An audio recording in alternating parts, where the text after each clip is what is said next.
नमस्कार विद्यार्थी मित्रांनो, डॉक्टर सुशील स्पॉटलाइट या आपल्या यूट्यूब चॅनलवर तुमचं सर्वांचं स्वागत आहे। 26 डिसेंबर 2020च्या चालू घडामोडींचं विश्लेषण आपण या लेक्चरमध्ये बघणार आहोत। तत्पूर्वी डॉक्टर सुशील स्पॉटलाइटला टेलिग्रामवर फॉलो करण्यासाठी डिस्क्रिप्शनमध्ये लिंक तुम्ही वापरू शकता। फेसबुकवरही आपला ग्रुप आहे, तिथेही फॉलो करू शकता। स्पॉटलाइट रायटिंग फोरमच्या ज्या ॲक्टिव्हिटीज आहेत त्यामध्ये इनरोल करण्यासाठी spotlightritingforum@gmail.com या मेल आयडीवर मेल करून त्यासंबंधीची माहिती तुम्हाला मिळेल। IAS मेन्स करता daily answer writing, weekly GS एसे आणि MPSC मेन्स करता मराठी इंग्रजी एसे असे मॉड्यूल्स आहेत। शेतकरी आंदोलन जे आहे ते शेतकरी आंदोलन दिवसागणिक अजून गडद होत जात आहे आणि ह्या सर्व याच्यामध्ये एकीकडून सरकार आणि दुसरीकडे शेतकरी आंदोलक यांच्यामधली जी काही चर्चा आहे तिच्यामधून कुठलाही एक प्रॉपर मार्ग निघत नाही आहे। पंतप्रधानांनी छोट्या शेतकऱ्यांशी संवाद साधलेला आहे आणि तिच्यामध्ये त्यांनी काही प्रश्न उपस्थित केलेला आहे आणि त्यांनी स्पष्टपणे शेतकऱ्यांना विचारलेलं आहे की बाबा तुमची जमीन कुठल्या कंपनीने बळकावलेली आहे का। किसान सन्मान निधी जी आहे जिच्यातून 6,000 रुपये वर्षाला 2-2 हजाराच्या 3 टप्प्यांमध्ये मिळतात वगैरे, त्यांनी काही शेतकऱ्यांचे रेफरन्सेस दिलेले आहेत की या सगळ्यामध्ये की लातूरमधले शेतकरी आहेत बघा, गणेश राजेंद्र भोसले, त्यांचा उल्लेख केलेला आहे की दुग्ध व्यवसाय ते शेतीबरोबर करतात है ना, दुग्ध व्यवसायातून कसं उत्पन्न मिळतं वगैरे। तर मोदींच्या याच्यामध्ये हे रेफरन्सेस असतात, ते रेफरन्सेस किती खरे किती खोटे याच्यावर चर्चा सुद्धा सोशल मीडियावर सध्या चालू आहे। पण एक गोष्ट लक्षात घ्या की या सगळ्या याच्यातून लवकर मार्ग निघणं अपेक्षित आहे आणि जर तो मार्ग निघाला नाही तर ते अजून प्रॉब्लेमॅटिक होऊ शकतं। पश्चिम बंगालच्या बाबतीत त्यांनी ममता दीदींवर है ना म्हणजे क्रिटिक केलेलं आहे की त्यांच्यामुळे शेतकऱ्यांना लाभ मिळत नाही आहे वगैरे वगैरे, आणि आता कॅम्पेन जोरात आहे BJPचं वेस्ट बेंगॉलमध्ये। आता याच्यामध्ये दुसरा एक मुद्दा आहे तो म्हणजे अण्णा हजारे जे आहेत, तर अण्णा हजारेंनी सांगितलेलं आहे की जानेवारी महिन्याच्या शेवटी ओके तर ते आंदोलन करतील आणि उपोषण करतील, त्यांच्या आयुष्यातलं शेवटचं उपोषण दिल्लीमध्ये। आता गिरीश महाजन यांनी पण यांची मनधरणी करण्याचा प्रयत्न केलेला आहे पण त्याच्यातून विशेष काय हाती आलेलं नाही आहे। तर बघूयात येत्या काळात ही भूमिका काय असते आणि कशा पद्धतीने गोष्टी होतात। मेजर इश्यू बघा शेतकरी आंदोलनाच्या बाबतीत दोन गोष्टी आहेत, एक MSP आणि दुसरं आहे APMC। MSP किमान आधारभूत किंमत हवी आहे आणि दुसरं आहे की जे कृषी उत्पन्न बाजार समित्या आहेत, ॲग्रिकल्चर प्रोड्यूस मार्केट कमिटी, तर त्या दोन्ही गोष्टी शाश्वत राहणं ही यांची मागणी आहे आणि ते ऑन पेपर आलं पाहिजे की जे सरकारने अजून ऑन पेपर दिलेलं नाही आहे। हा मेजर इश्यू आहे। यासंबंधीचे कृषी कायद्याचं आपलं लेक्चर आहे ते तुम्ही बघू शकता, तिच्यातून तुमच्यासाठी गोष्टी अजून चांगल्या पद्धतीने क्लिअर होतील।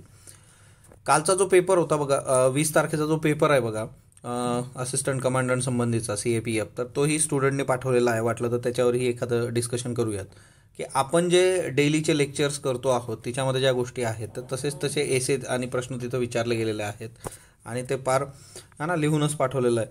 पण एक गोष्ट आहे की सगळ्या गोष्टी कशा असतात ना, त्या करंटवर असतात है ना। आपण पेपर सेटर नाही पण ते करंट जर तुम्ही प्रॉपर केलं तर तिच्यामधून तुम्हाला कसलीही अडचण कधी येणार नाही।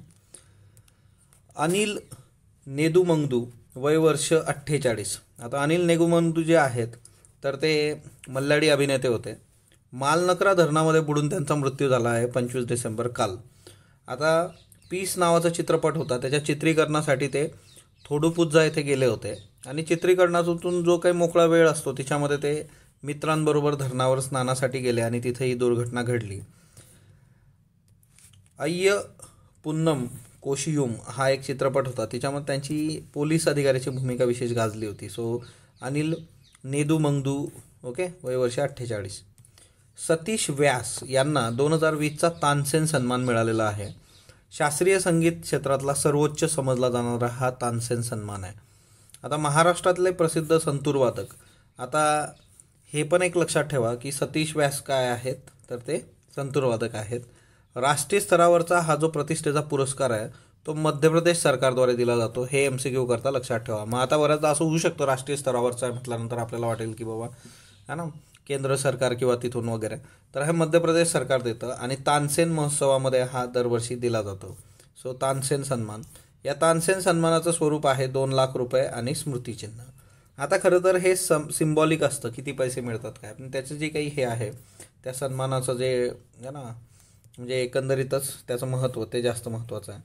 सतीश व्यास 1997मध्ये इटलीतलं व्हेनिस जे आहे तिथं मोस्ट्रा मोझार्ट फेस्टिवल होता आणि तिथं त्यांना निमंत्रित करण्यात आलं होतं आणि ते पाश्चात्य नसलेले एकमेव वादक होते। तिच्यावरून त्यांचं महत्त्व तुम्हाला लक्षात येईल। हा एक इन्सिडेंट इथं त्याच्याकरताच घेतला।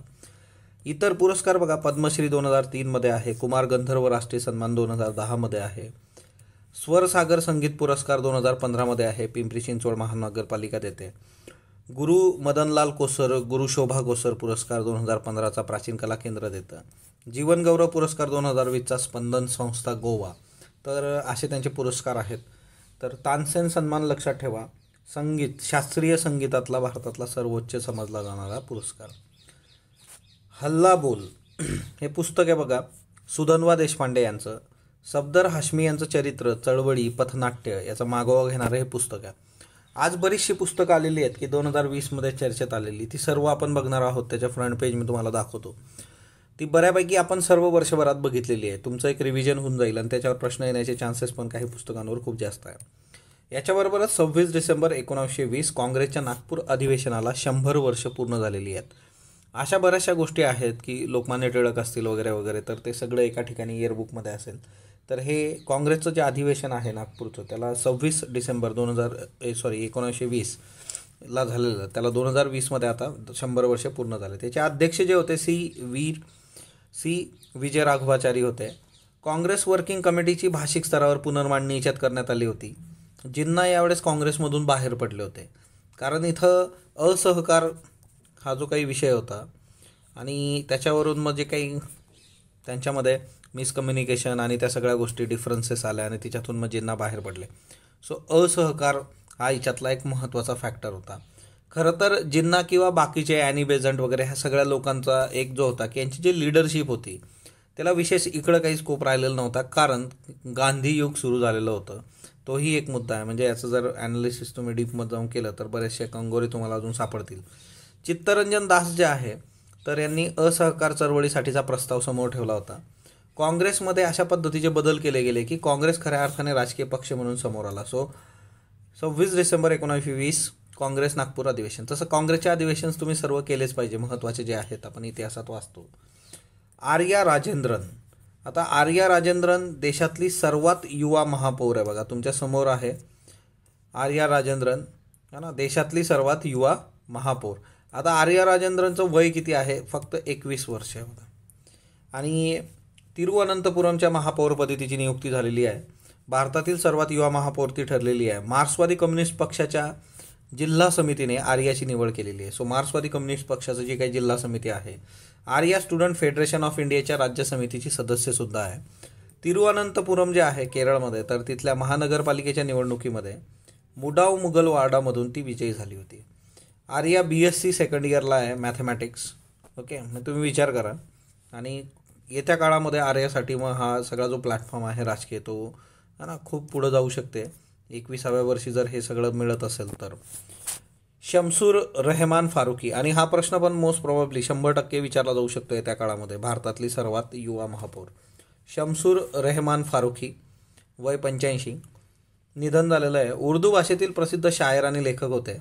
मुस्लिम धर्मातल्या ज्या काही अंधश्रद्धा होत्या त्याच्यावर कठोर शब्दात प्रहार करणारी व्यक्ती म्हणून ओळखली जायची. 18व्या आणि 19व्या शतकातल्या मुस्लिमांच्या जीवनपद्धतीला त्यांनी साहित्यात उतरवलं होतं किंवा त्यांच्या साहित्याचा गाभास तो होता. त्यांचे पुरस्कार आहेत पद्मश्री, सरस्वती साहित्य अकादमी पुरस्कार. ओके, सरस्वती सन्मान बघा 2 हिच्यात आलेला आहे. गेल्या लास्ट हिच्यामध्ये पण आपण बघितलं होतं. सरस्वती सन्मान साहित्यातला खूप महत्त्वाचा सन्मान आहे बघा. त्रिपुरा एक स्कीम घेऊन आलेलं आहे. त्रिपुरामध्ये हिंसाचाराचे जे काही बळी ठरलेले आहेत, राजकीय हिंसाचार, 2018च्या आधी 46 वर्ष इतका कालावधी त्यांनी हिच्याकरता घेतलेला आहे. आणि त्रिपुरातला जो राजकीय हिंसाचार आहे, तिच्यात जी लोक बळी गेलेली आहेत, त्यांचे जे वारस आहेत त्यांना नोकरी देणार आहेत त्रिपुरा सरकार. आणि मग त्याच्यासाठी यांनी ही स्कीम आणलेली आहे. आणि हिच्यामध्ये 2018च्या आधी 46 वर्षाचा कालावधी कन्सिडर केला जाईल. तर त्रिपुराच्या बाबतीत हे लक्षात ठेवा. आता आपण वाचतो की मानव आणि प्राण्यांचे जे काही संघर्ष आहेत त्याच्यामध्ये आता ही एक गोष्ट आहे की म्हणजे तुम्ही ह्या अशा जे काही केस स्टडीज असतात किंवा असे जे एक्झाम्पल्स आहेत ते तुम्ही एसेमध्ये वापरू शकता. की गडचिरोलीजवळ वाघाच्या हल्ल्यामध्ये महिला ठार झाली. आता गडचिरोलीमध्ये सरपण आणण्यासाठी जंगलात गेलेली महिला जी आहे तिच्यावर वाघाने हल्ला केलेला आहे.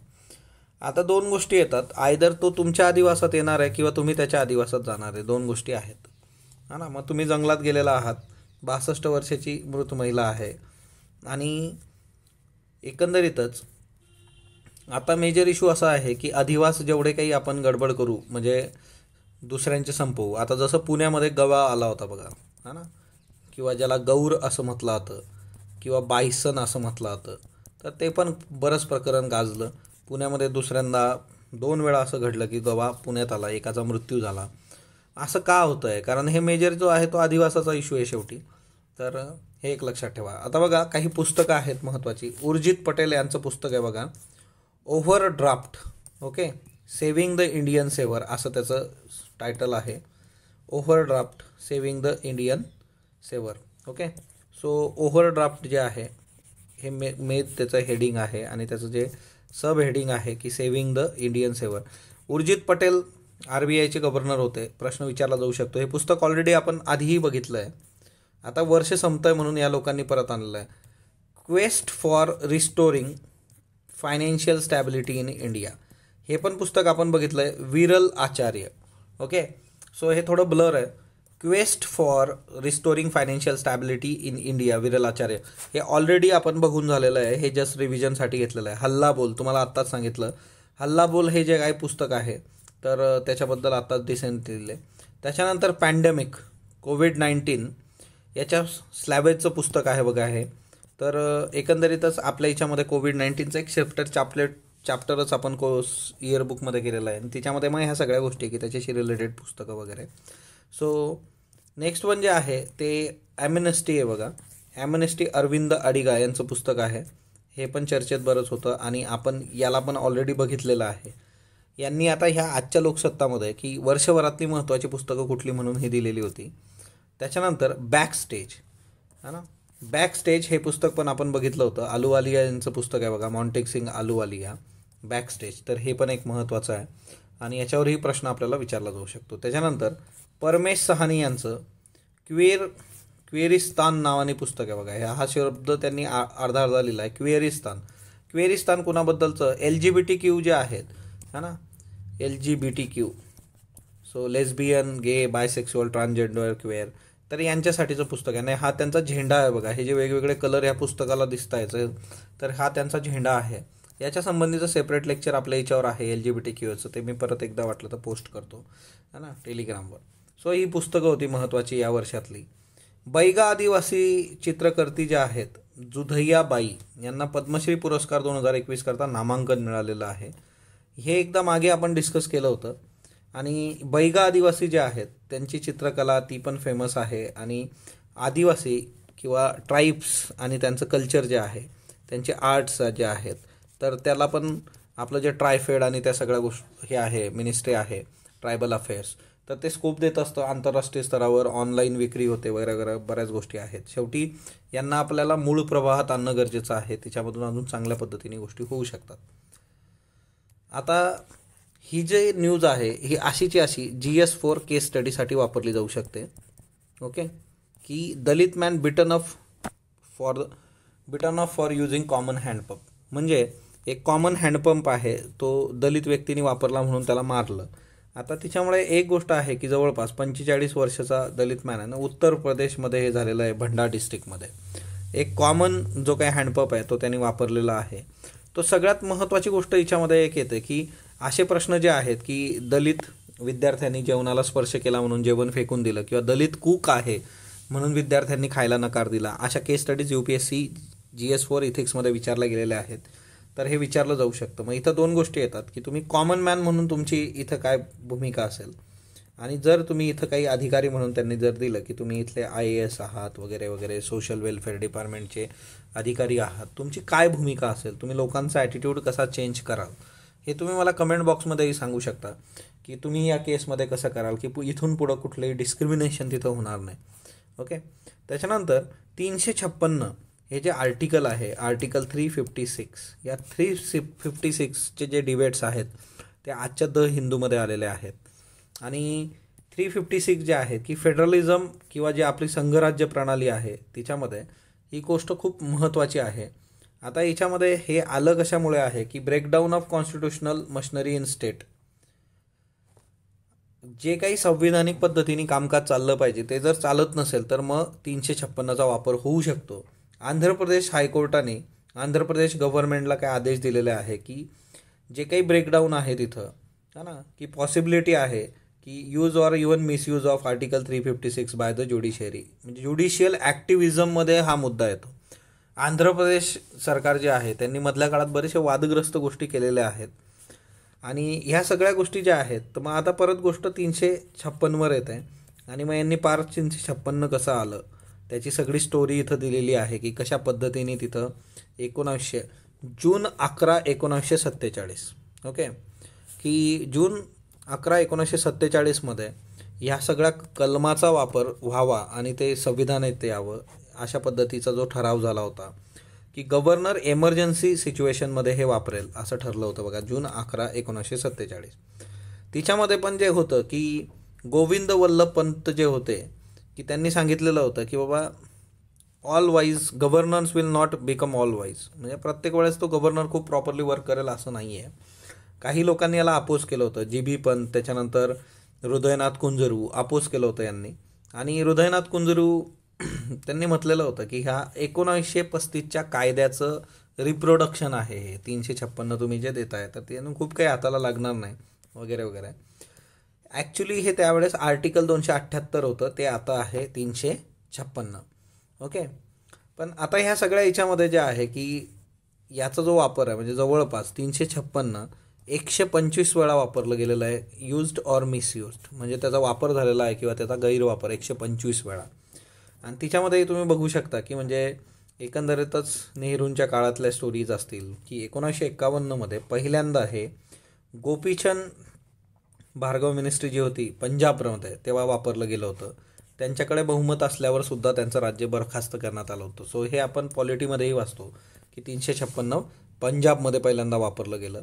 त्याच्यानंतर 1959मध्ये जे काही EMS नंबुरीपाद गव्हर्नमेंट होतं केरळमध्ये त्याला बरखास्त करण्यात आलं.